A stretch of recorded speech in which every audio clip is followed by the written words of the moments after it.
Starting us off at number 10 is the Malaysia Airlines Flight 370. On March 8, 2014, a Boeing 777 aircraft with 227 passengers and 12 crew members aboard it vanished into thin air. The flight, which was headed to Beijing and departed from Kuala Lumpur International, was going smoothly until the plane crossed into Vietnamese airspace. Although the captain checked in with air traffic control in Kuala Lumpur, he failed to communicate with Ho Chi Minh City air traffic control, so what the hell happened there? Coincidentally, at the same time, the plane tracker also stopped working, so there was no way of knowing where it was. Of course, the military still had a radar which could track it and saw the flight go off course and head southwest, with many believing it went that way for at least 5 hours. To this day, only pieces of the plane have been found, and there are tons of theories as to what happened, from an international attack to the captain taking his own life along with all the passengers. We may never know what happened to that flight, and it's absolutely heartbreaking for the victims' families and incredibly scary. Coming in at number 9 is Ben McDaniel. McDaniel was a scuba diver, and on August 18th, 2010,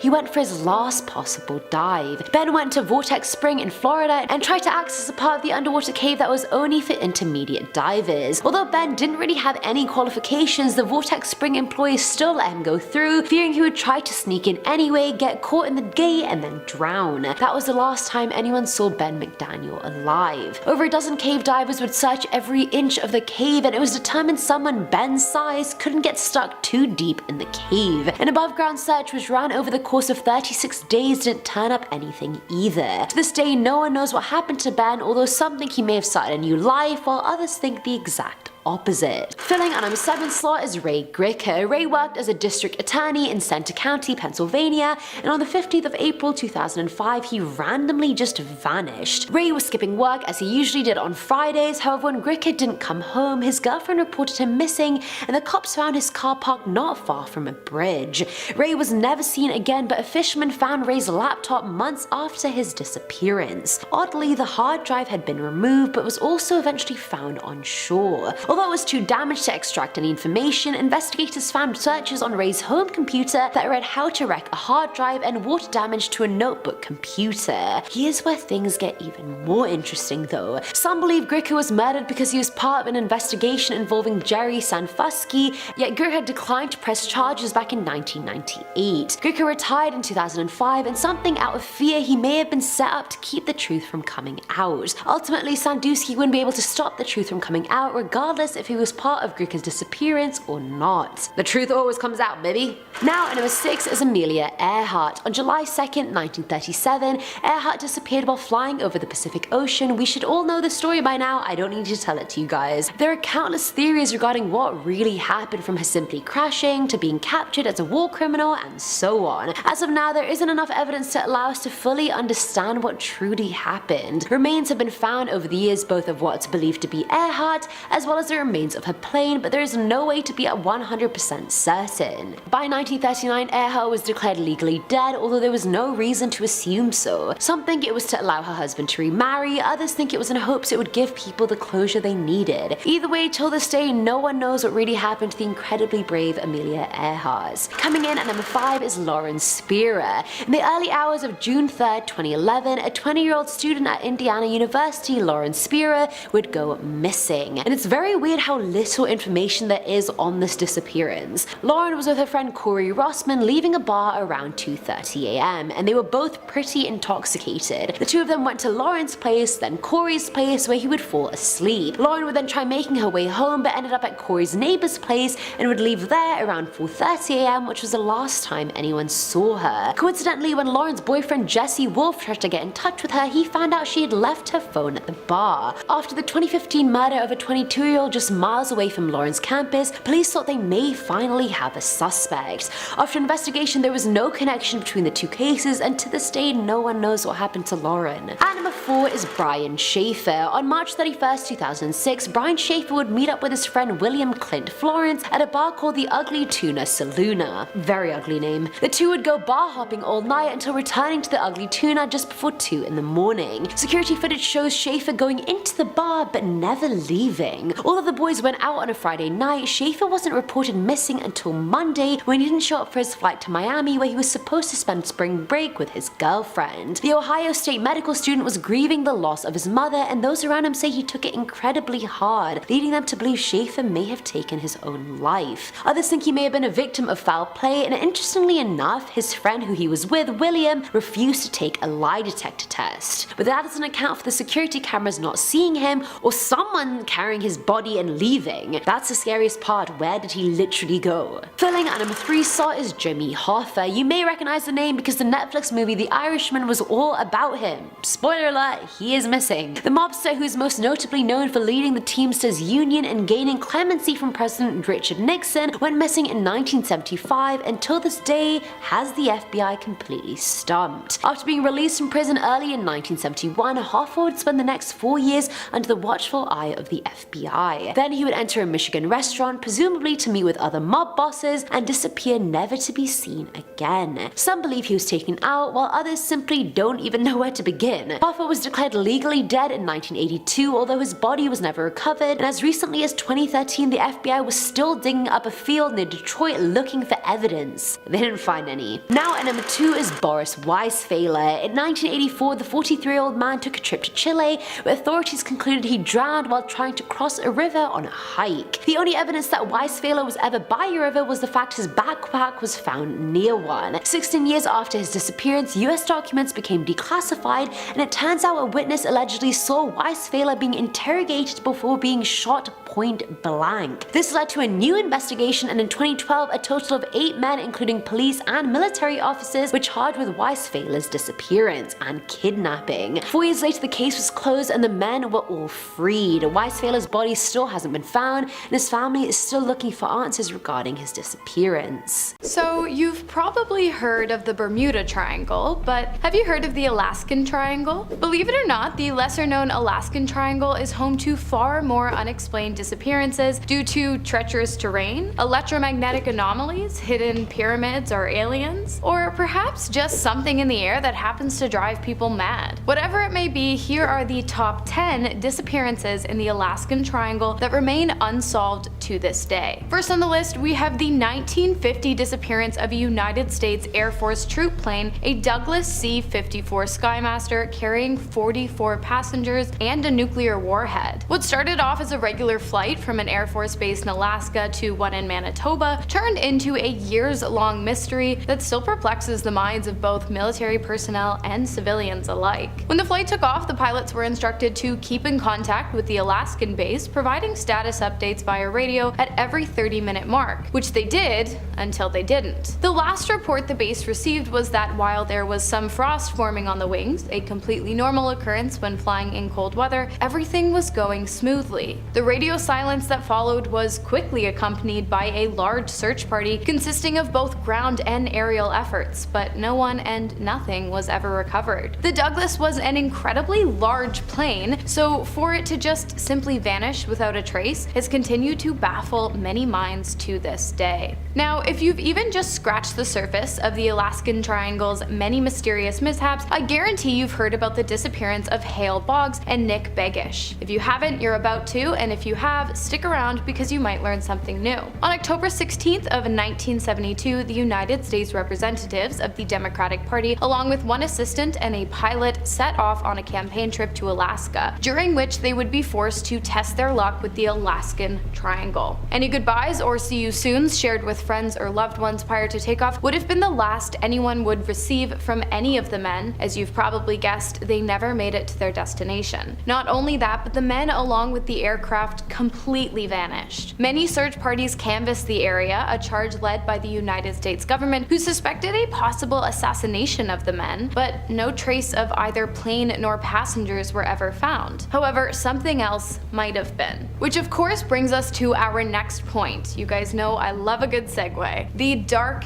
Pyramid, as it's called, was discovered among the grounds in which frenzied groups frantically searched for Boggs and Begish. Well, its presence was discovered by land surveyors who had used a ground-penetrating radar in an attempt to locate the lost plane. While no such aircraft turned up, something did. Something big and buried far beneath the snow was registering on the men's equipment. and it appeared to be pyramid-shaped. It was getting dark, so the men decided to call it for the night, but when they returned to the same place the next day, their findings shocked them. They found nothing. Not a single trace of the gigantic structure they had found less than just 24 hours before. And all of a sudden, their participation in the search was over. While some believe these men to be complete nut jobs, either seeing things or misreading their tools, many believe they got it absolutely right. Not only that, but some people even argue that the reason they were unable to find it the next day is because the American government messed with the electromagnetics of the area, rendering the equipment useless in an attempt to keep the pyramid hidden. Speculation as to what the structure might be used for include secret government testing, a United States alien base, and even a massive power source. Could this mysterious find be the source of Alaska's long-standing dark streak of missing persons? Let us know what you think in the comments. Moving into individual disappearances, we have missing person Thomas Anthony Newy, who was reported missing on June 19th of 2001. Newy was a traveling nurse whose main purpose in life was helping people, and at the time of his disappearance he had been working in Bethel, Maine, but was staying in Anchorage, Alaska. He was last seen on video surveillance purchasing snacks and a pack of cigarettes accompanied by an unknown woman. After Newy's disappearance, a search for the man's whereabouts began, in which they questioned the housekeepers at the motel where he was staying. And the housekeepers revealed that during their rounds they had in fact seen a strange man and woman in Newy's room. We're unaware if this was the same woman that had been caught with him at the gas station on the security camera. Along with the information provided by the housekeepers, Newy's bike was also discovered near the motel outside of his storage unit, and his Jeep about 12 miles out of town. Not much else is known, but some speculate that the woman with Newy at the gas station was partners with the man at the motel, believing that the two forced Newy to empty his storage unit of its valuables and then drove his Jeep away from the scene of the crime. But perhaps he was simply just helping a young couple with an injury. He was a nurse after all. But neither reason really lends any explanation as to what happened to Newy himself though, so I guess I'll leave that up to you guys to decide. And next on the list we have Frank Manano, an expert on sustainable living, hunting, and Alaskan culture, whose disappearance shocked the small town of Nenana, which is located directly in the center of the Alaskan Triangle. Frank was 69 when he was reported missing on August 17th of 2020 by his family after they believed him to have gotten lost in the woods. Authorities, aware of Frank's talents, believed that he must have taken shelter in a nearby cabin after becoming turned around in the night.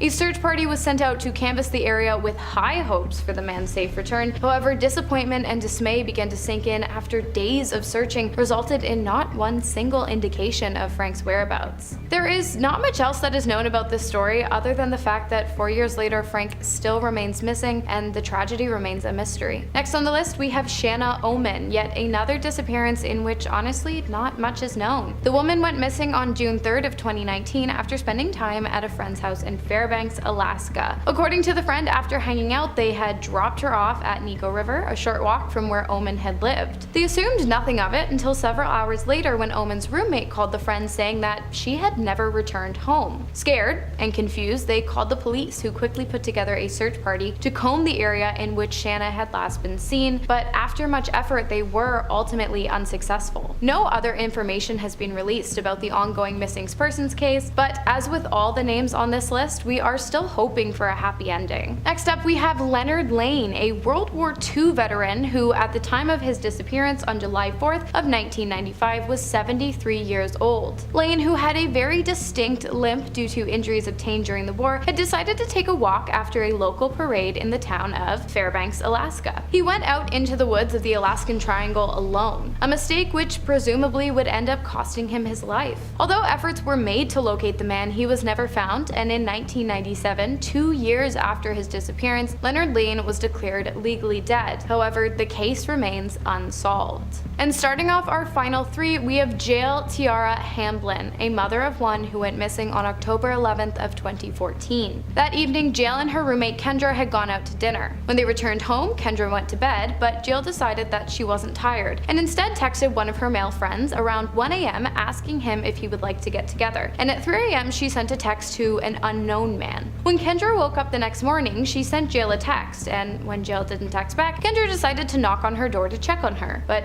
she was gone. After not hearing from her all day, Kendra began to worry and called Jail's mother, who reported her missing to police on October 14th of 2024. Despite efforts, no trace of Jail was found until 5 months later, when her purse containing her her cell phone, social security number, and ID was discovered by hikers buried in the snow. Her mother maintains that Jill would not have left her purse behind willingly, nor would she have abandoned her son. While the case remains unsolved, foul play is the most likely cause of this woman's disappearance. Next on the list, we have Alan Foster, who went missing on September 9th of 2013 during a solo flight over the Alaskan Triangle while piloting a Piper 32-260 aircraft. After fueling up, Foster headed straight for the airspace above the infamous Alaskan Triangle and informed the region's flight service via radio that he had planned to touch down at Cordova Airport, a destination which would later prove to be out of reach for the flyer. Just 18 minutes after takeoff, the airport's radar showed Alan Foster's aircraft descending almost 1,100 feet at a rapid pace before disappearing completely. Neither Alan nor his plane were ever discovered despite multiple search efforts for the two. No one is quite sure what happened here, but many are hesitant to chalk it up to either operator or mechanical error, as the plane was in perfect working condition and Alan was an expert flyer, with over 9,700 hours of airtime in various planes. The only real conclusion made regarding Alan's disappearance is that it just doesn't make any sense. And finally, we have Paul Michael Lemer,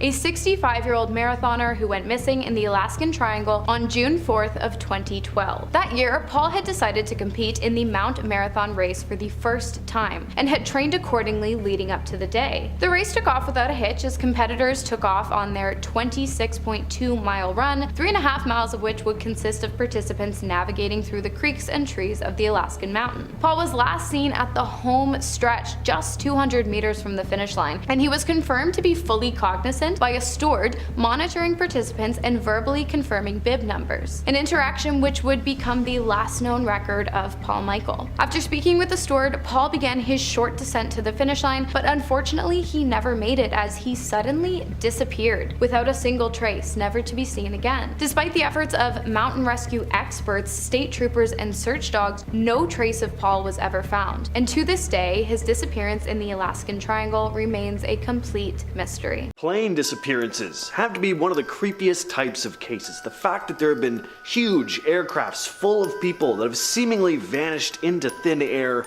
is incredibly unsettling, and it really makes you wonder if that next trip overseas is worth it. We're going to start off with Flying Tiger Line Flight 739. Flying Tiger Line Flight 739 was a Lockheed L-1049 Super Constellation aircraft that seemed to vanish on March 16th of 1962. The flight left from California, was en route to its final destination in Saigon. The plane was carrying 96 military passengers, but at some point during the flight it lost contact and disappeared from radar screens somewhere over the western Pacific Ocean. There was no wreckage or debris ever found. One possibility is that the plane exploded in midair, but without any remnants of the plane to look at, it's not clear exactly what would have caused that to happen. There's also the possibility that the aircraft deviated from its flight path because of some navigational error and then crashed in an area not covered in the search. There were also no distress calls to go off of, so to this day, the cause of the disappearance is still unknown. Next up on the list is Varig Flight 967. Varig Flight 967 was a commercial flight that mysteriously disappeared on January 30th of 1979 while en route from Tokyo to Rio de Janeiro. The plane was a Boeing 707-323C operated by the Brazilian airline Varig. It was mostly carrying cargo, $1.24 million worth of paintings by the Japanese-Brazilian painter Manobu Mabe. The flight had a scheduled layover in Los Angeles where it was going to pick up additional cargo and passengers, but it never landed in LA. There was a sudden loss of communication with air traffic control. Around 8 hours into the flight, the crew failed to establish radio contact during routine check-ins. No distress signals or emergency calls were ever received either. The aircraft just went silent. Finding this plane was like searching for a needle in a haystack. It went down somewhere in the vast Pacific Ocean. Search operations were carried out by both Brazilian and American authorities, but the wreckage of the flight was never found, and no signs of the cargo or 6 crew members ever been found either. To Canadian Pacific Airlines Flight 3505. On July 21st of 1951, during a scheduled flight from Vancouver, Canada to Tokyo, the plane disappeared without a trace. The flight was carrying 31 passengers and 6 crew members. It left Vancouver International Airport at 6:35 with a planned stopover at Anchorage Airport in Alaska. The aircraft was on schedule, reporting its position at the Cape Spencer intersection in British Columbia, 90 minutes away from Anchorage, but the weather conditions in the area were apparently challenging. Heavy rain and icing, and visibility was low. Fortunately, after the last reported position, the plane went silent. The search efforts were eventually called off on October 31st of 1951. 6-member crew were all Canadians, while the 31 passengers included 2 Royal Canadian Navy sailors, 26 United States military members, and 3 civilian US citizens. But unfortunately, none of these passengers have ever been found. Next up, we have the Indian Air Force AN-32. In January of 2016, an Antonov AN-32 aircraft of the Indian Air Force had gone missing during a flight from Chennai to Port Blair in the Bay of Bengal. The flight, carrying 29 people on board, including 6 crew and 23 passengers, lost contact with air traffic control about 16 minutes after taking off. And of course, the plane never reached its destination. There was a widespread search and rescue operation. And after months of relentless efforts by Indian authorities with naval vessels, aircrafts, and satellite imagery to scour the Bay of Bengal, nothing turned up. The search covered extensive areas too, both on the surface of the water and beneath it. For a long time, it was assumed the wreckage would never be found. Just another mysterious plane disappearance. But just recently, in January of this year, which at the time of recording this is 2024, the wreckage of the aircraft was finally discovered off the coast of Chennai. Fortunately, there were no survivors, unsurprisingly. Next on the list, we have Glenn Miller. So this is a famous big band leader who went missing on a flight during World War II. So Glenn Miller was a renowned American band leader, composer, and trombonist during the swing era of the 30s and 40s. But Miller had joined in the war effort, and on December 15th of 1944, Miller boarded a small UC-64 Norseman aircraft in England en route to France for a series of performances to entertain troops that were stationed there. But Miller's plane never reached its destination. Somewhere over the English Channel, the aircraft disappeared without a trace. The plane and remains of the passengers were never found. One theory is that the plane actually was shot down after receiving friendly fire from English planes, and this was then covered up. In the chaos at the time, it's very possible that Miller's plane might have been mistaken for an enemy craft. But there could have also just been mechanical failure or some other accident and the plane just went down, never to be found. Next up is the BSAA Stardust. On August 2nd of 1947, tragedy struck as the British South American Airways Lancastrian, known as Stardust, was on its way from Buenos Aires to Santiago, Chile. The aircraft crashed into Mount Tupungato in the Argentine Andes. The wreckage wasn't found for years, and it wasn't until the late 90s that fragments of the missing aircraft started to emerge from glacial ice. And then from the parts of the wreckage, researchers were able to figure out the crew must have become disoriented about their exact location, and mistakenly thinking they'd already cleared the mountaintops, they started their descent, not realizing they were still behind cloud-covered peaks. So then they crashed into the mountain. Everyone on board would have died, and the aircraft was buried beneath snow and ice. One of the mysteries about this case for a long time is the final Morse code transmission from Stardust to Santiago Airport. The last word, Stendek, was received 4 minutes before the scheduled landing, and it was repeated twice. The message most likely translates to severe turbulence encountered, now descending, emergency crash landing. And that's not the only plane that had an unfortunate run-in with the Andes Mountains. The Uruguayan Air Force Flight 571 incident, one of the most insane tales involving a plane in history.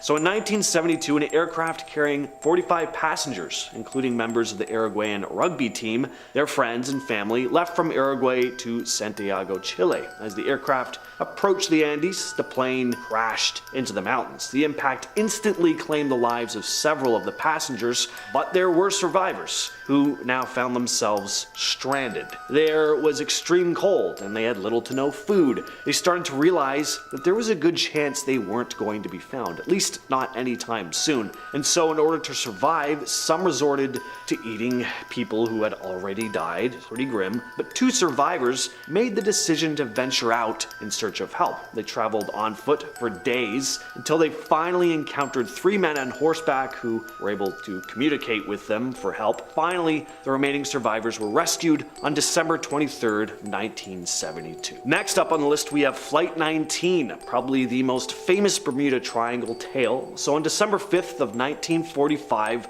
there was a group of 5 U.S. Navy Avenger torpedo bombers on a routine training mission. They took off from the Naval Air Station Fort Lauderdale in Florida for what they called Navigation Problem 1, basically a navigation exercise. Lieutenant Charles C. Taylor, a seasoned pilot, was leading the exercise. The plan was to fly east, turn north, and then head west back to the base. Not too far into the exercise though, Taylor radioed in saying his compass was acting up. He was convinced they were off course, so Flight 19 started going in different directions, trying to figure out where they were. Their fuel started running low, and Taylor told the pilots to ditch their planes in the ocean because they couldn't find land. The last radio call comes in around 6:20 p.m. saying they're getting ready to bail out, and then silence. No distress signals, no emergency calls, just nothing. Flight 19 vanished into thin air, seemingly. And what's even crazier is that one of the search and rescue crafts, a flying boat, was then sent out to find the missing pilots, and that also disappeared. All 13 crew members were never seen or heard from again. And of course, no bits of Flight 19 or its crew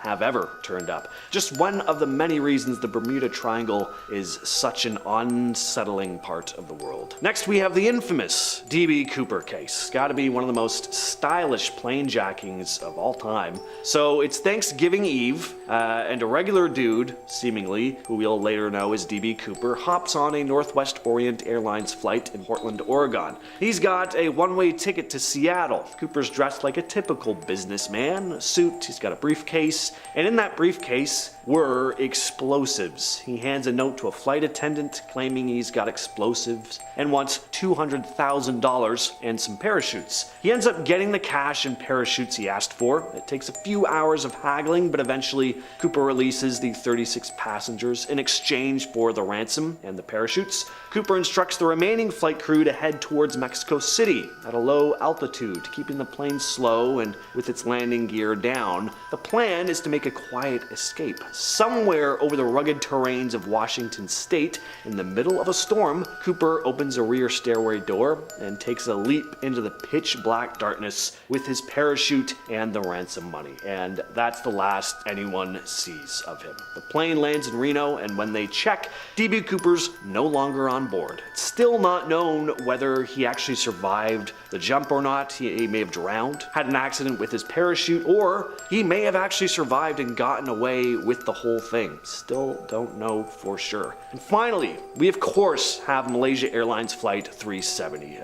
You knew this one was coming up. So on March 8th of 2014, the Boeing 777 carrying 239 passengers and crew seemingly vanished without a trace during its journey from Kuala Lumpur to Beijing. Just less than an hour after the takeoff, the aircraft disappeared from radar screens, leaving no distress signals or communication indicating that there were any issues. At first, the search for Flight 370 focused on the Gulf of Thailand and the South China Sea, where the last contact with air traffic control was made. But then it came out that the plane had made an abrupt turn, changing direction from its planned route, and flew for several hours before satellite data showed it likely went down in the southern Indian Ocean. All 227 passengers and 12 crew were presumed dead, and the incident became the deadliest involving a Boeing 777 and the deadliest in Malaysia Malaysia Airlines history. That is until Malaysia Airlines Flight 17 was shot down over Ukraine just a few months later. Really bad year for Malaysia Airlines. The search for MH370 became the most expensive in aviation history. Several pieces of debris confirmed to be from the plane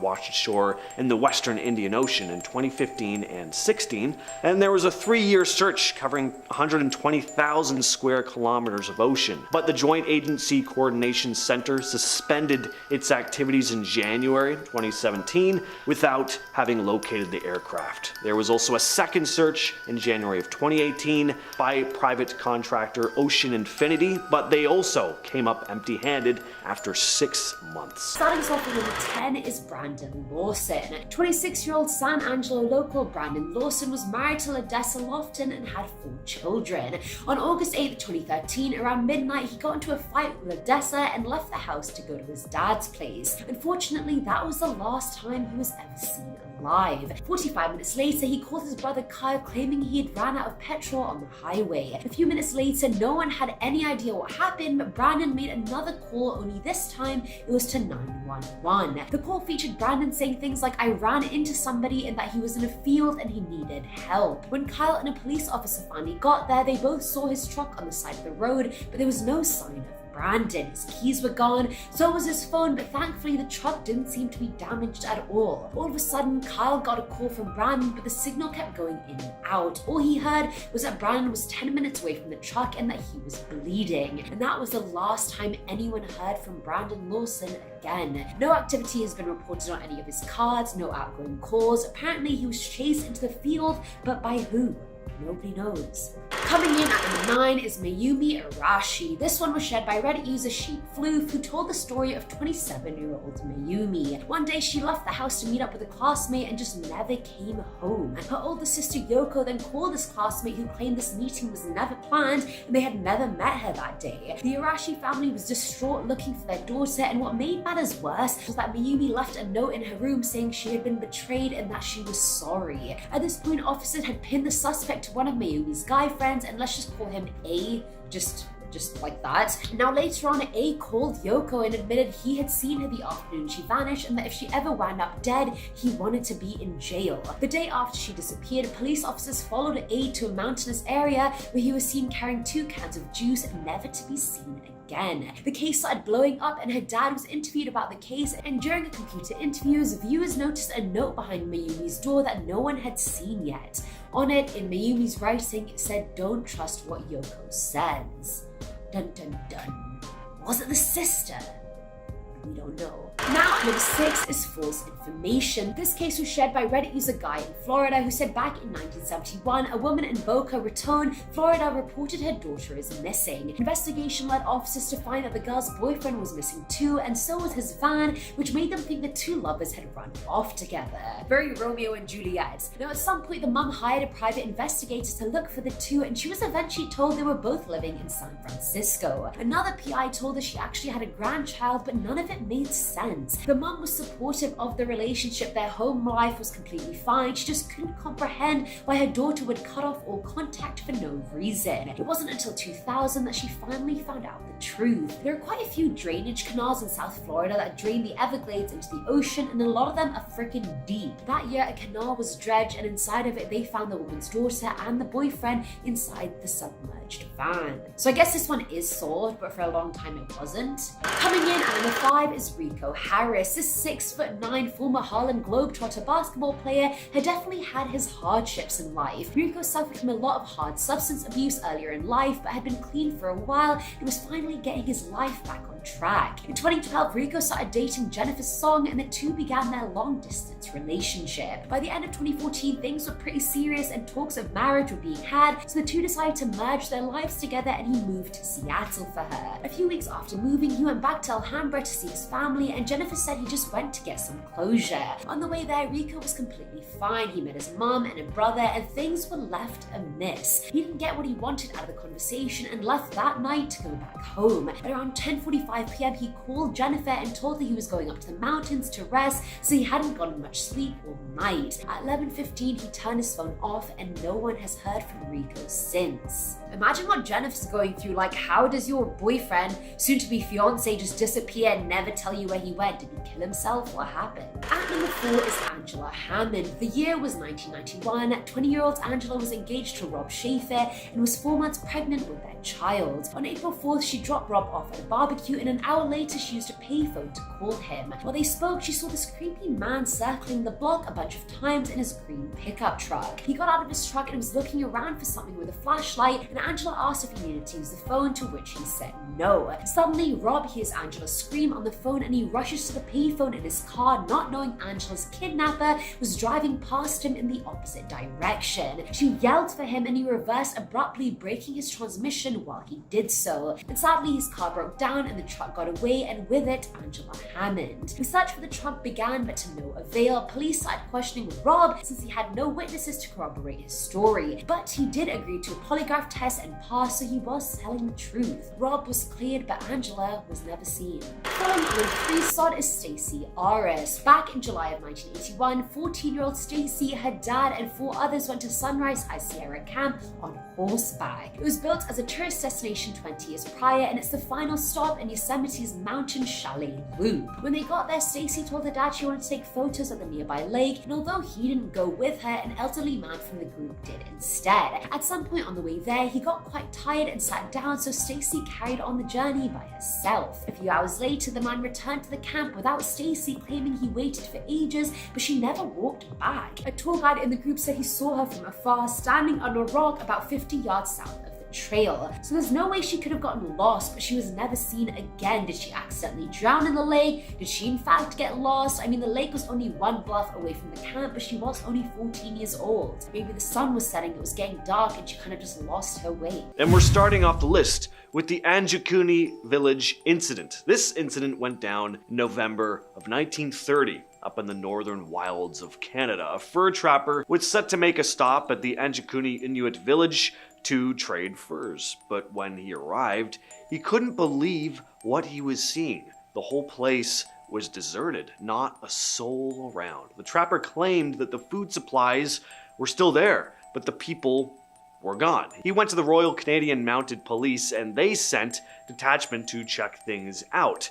Their report backed up the trapper's story. The village was empty, and it seemed that the 2,000 Inuit residents had vanished without a trace. The villagers had left behind some strange things too. Sled dogs had been left behind to starve to death, and even rifles had been left behind. Things you just wouldn't abandon. The official line from the Mounties was that the Inuit probably just up and left due to some kind of panic or mass migration, but the sheer abruptness of it all makes for a pretty eerie mystery. I mean, like, why leave your gear and your dogs behind? At our number 9 spot is the Yuba County 5. This all went down in February of 1978 in California, and it's a pretty baffling story. So 5 men, Jack Madruga, Bill Sterling, Jack Hewitt, Ted Wire, and Gary Matthias set out for a college basketball game in a 68 Mercury Montego. Each had varying degrees of intellectual disability or psychiatric conditions. Now, after the game, they went missing. The car was later found stuck in the snow in the Plumas National Forest, but the guys were nowhere to be seen. And then months later, 4 of them turned up, dead in the wilderness. They died from exposure, and it seemed like they struggled to survive. They were found in an abandoned trailer with some clothing taken from another trailer nearby. But Gary Matthias was never found. No trace. It's like the guy just vanished into thin air. The whole case was obviously pretty strange. Why leave the car, and why head into the snowy woods in the first place? Nothing added up. The case remains a complete mystery to this day. And at number 8, we have the Flight 19 incident. So Flight 19 was a squadron of 5 US Navy Avenger torpedo bombers that disappeared over the Bermuda Triangle on December 5th, 1945. during routine training flight. So the squadron departed from Naval Air Station Fort Lauderdale in Florida on a navigation exercise known as Navigation Problem 1. The flight was led by experienced pilot Lieutenant Charles C. Taylor and was scheduled to fly eastward for a certain distance, then turn north and finally west back to base. Shortly into the exercise, Taylor reported that his compass was malfunctioning, leading him to believe that the squadron had flown off course. Flight 19 continued to fly in various directions, and the situation became increasingly challenging for both the pilots and ground control. As fuel levels started to drop, Taylor eventually instructed the pilots to ditch their aircraft in the ocean once they realized they could not find land.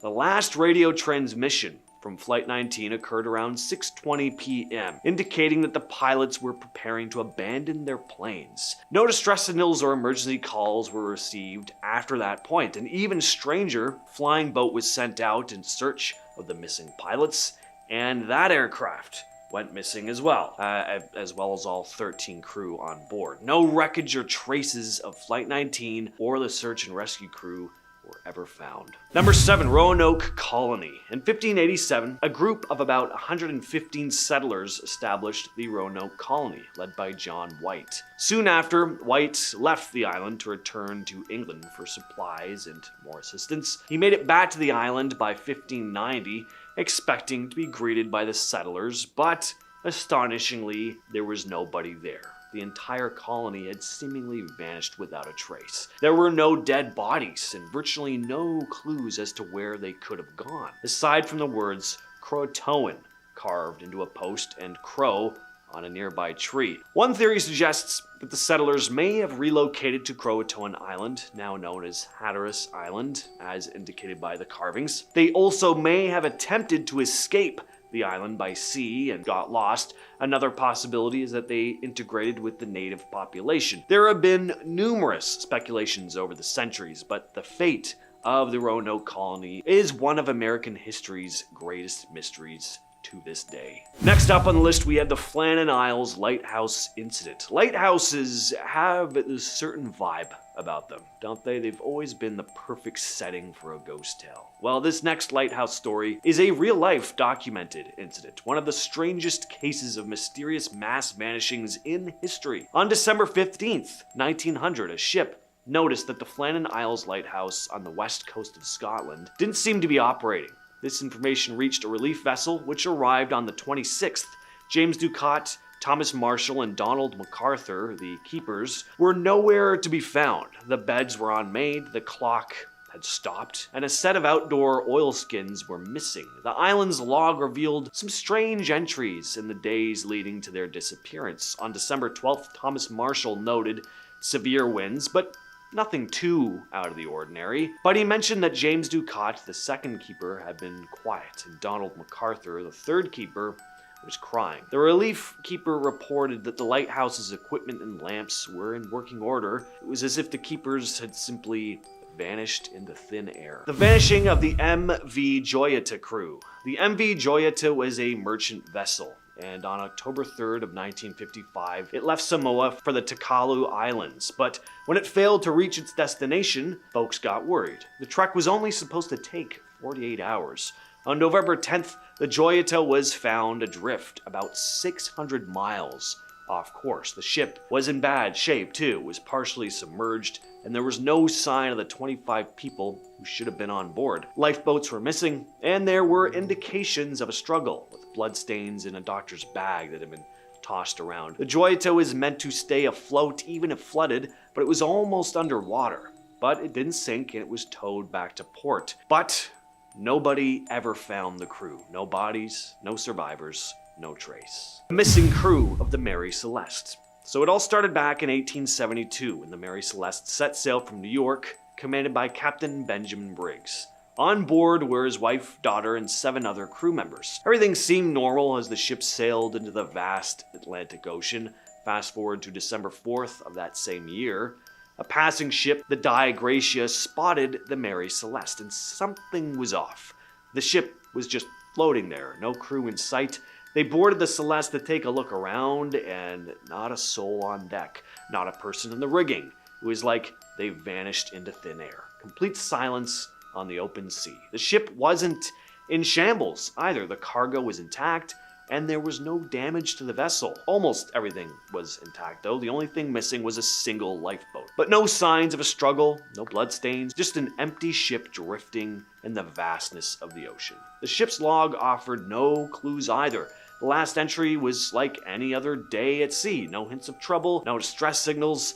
It was as if the crew just decided to abandon the ship for no apparent reason. And finally, we have Bmia. So we've talked about groups of people who have gone missing, flights that have gone missing, entire crews of ships, but how about an entire island just off the map? Bmia was marked on maps, including those by the Mexican government, as a small island in the Gulf of Mexico. But when authorities tried to locate it in the 20th century, it seemed to have disappeared. In the 1920s and 30s, the Mexican government conducted maritime surveys, and Bmia was part of the maps. Yet, when the government needed to confirm its coordinates for a maritime boundary agreement with the United States in the 70s, several expeditions were sent out to locate the island, but it was nowhere to be found. There are some interesting theories for this one, ranging from geological changes to cartographic errors. There's also a theory that it was intentionally removed or altered on maps for political reasons. But regardless, the fact remains that Bmia, which had been marked on maps for centuries,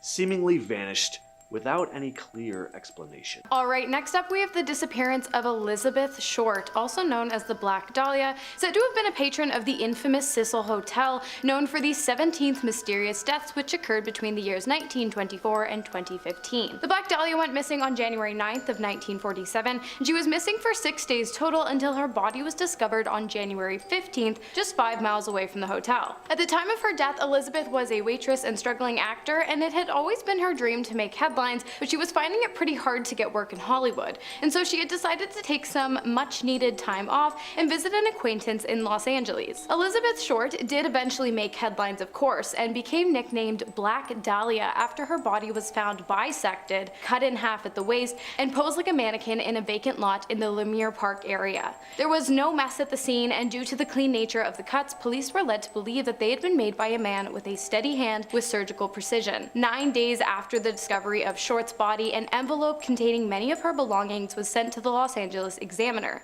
The police had wanted to test the envelope and its contents for fingerprints, but quickly realized that all of the items had been cleaned with gasoline to remove any such evidence. On March 14th of 1924, a note was found in a pile of men's clothing confessing to the crime, but the man was never located, and the legitimacy of the confession was never proven. The case of the Black Dahlia has remained unsolved for the last 100 years. Next up is the Fort Worth missing trio. Rachel Trickla went down to do some Christmas shopping on the morning of December 23rd, 1974 with her friend Lisa Renee Wilson and Julie Mosley. The girls were supposed to be home by 4 p.m., but they were never seen again. Rachel's car was then found parked outside of Sears, and witnesses said they saw the girls inside the shopping center. Locked inside the car were all the gifts the girls had bought, which made it unlikely that they ran away. Later, a letter was sent to Rachel's husband that read, "I know I'm going to catch it, but we just had to get away. We're going to Houston. See you in about a week.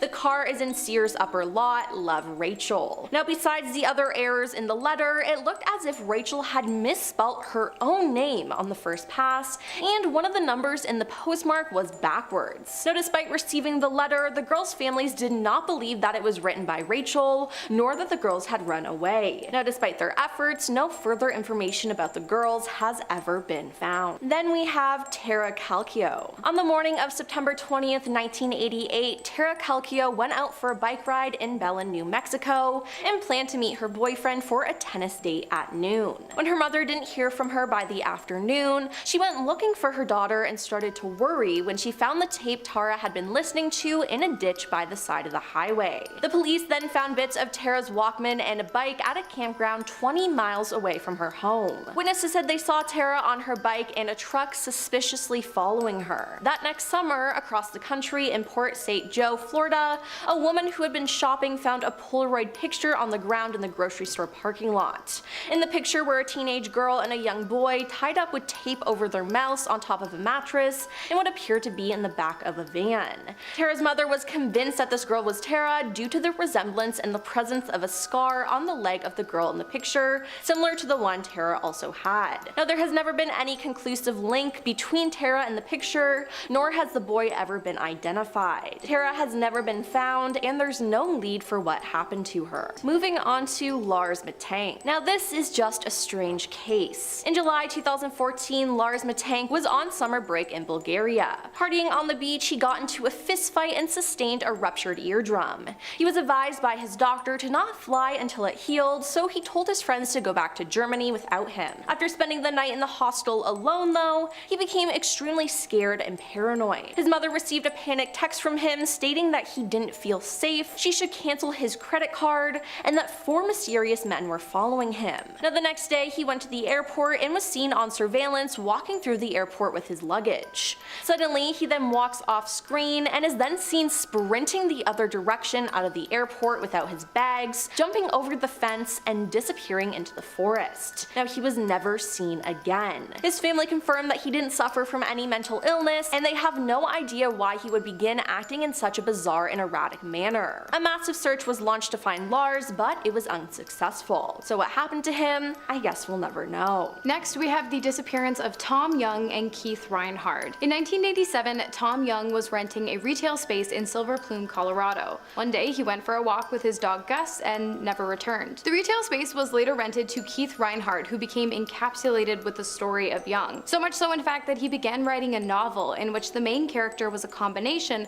of himself and the missing man. Eventually, in 1988, Tom Young's body was found with a weapon by local hunters who had been patrolling the mountains nearby. Both Young and his dog had head injuries caused by a handheld weapon. Originally, it was speculated that Young had taken his own life, as it was revealed that the weapon next to him was one that he had purchased only a few days prior to his disappearance. But reports showed that the projectiles used did not match ones compatible with Young's weapon. Locals also maintained that Young loved his dog, and even if he had intended to end his own life, he would have never done anything to harm Gus. Upon hearing this news, Keith decided to go out and explore the area in which Young had been found, and he left for the mountains around 4:30 p.m. He was never seen again. Despite multiple search and investigation efforts, neither Reinhardt's body nor Young's killer were ever found. Was it a coincidence, or was there perhaps something far more sinister taking place in the mountains of Colorado? Now we have Susan Powell. Susan Powell was last seen on December 6, 2009. At first, relatives reported the entire Powell family missing on December 7th, as Susan did not show up to work that day, and her purse, wallet, and identification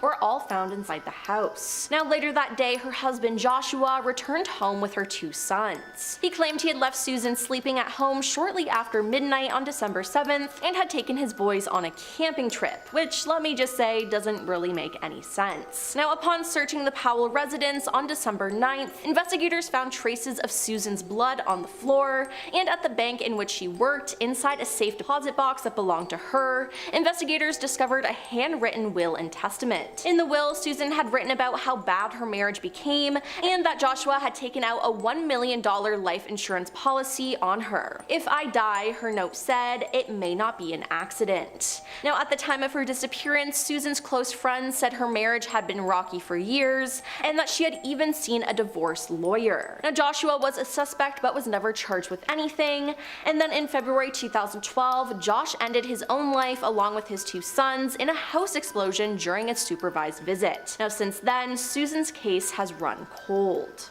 And finally, we have James Tedford, who disappeared in Bennington, Vermont in 1949 after a string of disappearances, including that of James's wife, who went to the market and never returned, took place in the area during the 1940s and 50s, leaving many natives to believe the area, dubbed the Vermont Triangle, to be cursed. Also among the missing was Maddie Rivers, an experienced hiking guide who disappeared in 1945 while leading a group of hunters into the mountain. Later, in 1946, a college student disappeared walking along the Long Trail. In 1950, the city saw the disappearance of young man Paul Jepson, and not long after, Frida Langer vanished in the mountains. While Frida's body was discovered a year later, the cause of death was never determined. The disappearance of James was no less perplexing than the rest, as on the day of his disappearance, James boarded a bus to Bennington with 14 other passengers who all remember seeing the man asleep in his seat. However, when the bus arrived at Bennington after having made no stops along the way, James Tedford's luggage was still on board, but James himself was nowhere to be found. Moving on to number 8, we have Mora Murray.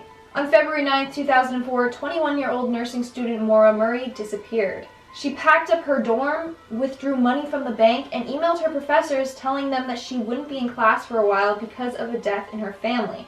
But that was a lie. It was said that on the day she disappeared, she took out $280 and purchased alcohol from the liquor store. She got in her car and drove off. But at 7:27 that night, she got into an accident. She had driven the car into a tree. Police were at the scene at 7:45, but Mora was nowhere to be seen. The only clue left in her car was a printout of MapQuest directions for Burlington, Vermont. Her phone records that she had called the owner of a condo in Vermont, making them believe that she was headed there. After Mora fled from the car crash, she was never seen again. There were no footprints in the snow, and police dogs lost scent of her within 100 feet of her car. To this day, no one knows her whereabouts. So here are the theories. Number 1, they believe that she fled to start a new life. Number 2, people think that she died from being outside in the cold weather. Number 3, she was abducted, or 4, she was picked up by someone who murdered her. In our 7th spot, we have Jennifer Kessie. On January 24th, 2006, 24-year-old Jennifer Kessie left for work, but she never made it. She was living in Orlando, Florida, and worked as a financial analyst. On January 24th, her boyfriend knew something was up when she didn't send him a good morning message like usual. Then her coworkers were concerned when she missed her shift at work, which was very unlike her. Police think that Jennifer was abducted while walking to her car or while on her way to work. 2 days later, her car was found a mile from her condo, but the police really didn't have any leads. Jennifer's mom told the police about construction workers in the area that would constantly catcall her and make her feel uncomfortable, but nothing came of this information.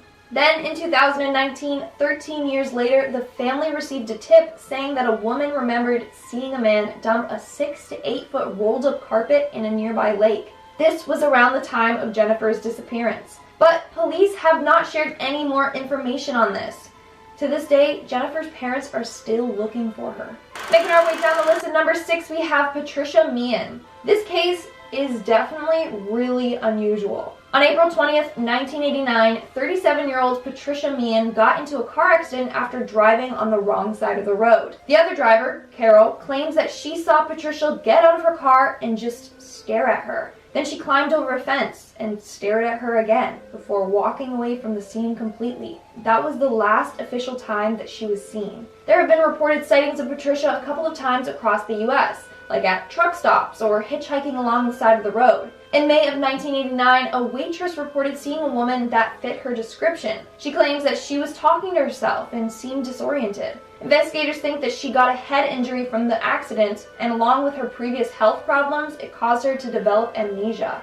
Sadly, we don't know for sure. We're now at our 5th and halfway mark with Charles and Catherine RoR. In April of 1980, Charles, age 73, and Catherine RoR, age 75, were headed back home from their yearly trip to Miami, Florida. On April 8th, they checked into the Holiday Inn Hotel and dropped off their luggage before heading back out for dinner. That was the last time that they were ever seen. Later, their car was found at the side of the road by a group of restaurants. Back at the hotel, none of their belongings were touched. There were no clues or leads to what had become of them. They just mysteriously vanished. Some people say that they were at the wrong place at the wrong time. Other people think that they were a victim of foul play since Charles was a wealthy oil executive. But we don't know for sure what happened. Moving on to number 4, we have the case of Cindy Song. In 2001, on Halloween night, 21-year-old Penn State University senior Cindy Song disappeared, and she was never seen again. On Halloween night, Cindy returned home from a party at around 4 a.m. She dropped off her bag, cell phone, and took off her false eyelashes. However, Cindy herself was nowhere to be found. Police don't know where Cindy went. Now, a criminal named Paul Weekly did describe a woman that matched Cindy's description, saying that he kidnapped a woman in the area who he thought was a prostitute. He admitted to killing her and multiple others. The police found bodies of the other individuals, but never Cindy's. They think that he made up this story in hopes for a lesser sentence, but we don't know what truly happened to her. In our third spot, we have Tara Calico. On September 20th, 1988, at 9:30 a.m., 19-year-old Tara Calico left her home in New Mexico to go on a bike ride. She typically biked that route daily. She told her mom that if she wasn't back by noon to come and get her because she had plans with her boyfriend. That was the last time she ever saw her daughter. When she didn't show up by noon, her mother went looking for her and eventually called the police. Witnesses say that they saw a truck following her while she was biking home at around 11:45 a.m. Her Walkman was eventually found smashed at the side of the road. A year later, a disturbing Polaroid was found in a Florida parking lot. The photo showed a young girl that looked like Tara. She was bound up beside a young boy. Both had their mouths taped shut. Tara's mom claims that it was a photo of her daughter, saying that they have the same hair and same scar on their leg. Also, in the photo, there was a copy of the novel My Sweet Audrina, which was her favorite book. Seems like it was purposely planted there. Now, over the years, there have been several leads, but none have been successful. Sadly, the whereabouts of Tara are still unknown. And in our number one spot, we have Rebecca Corum. Rebecca Corum was a 24-year-old worker on the Disney Wonder cruise ship. She disappeared on or from the ship on March 22, 2011. At 5:45 that morning, she was seen on CCTV footage talking on the phone line, wearing men's clothing, and she was visibly distressed. After she hung up the phone, she was never seen again. At 9 a.m., Rebecca didn't show up to her shift. That's when the Disney staff were told to search the ship for her. This came of nothing.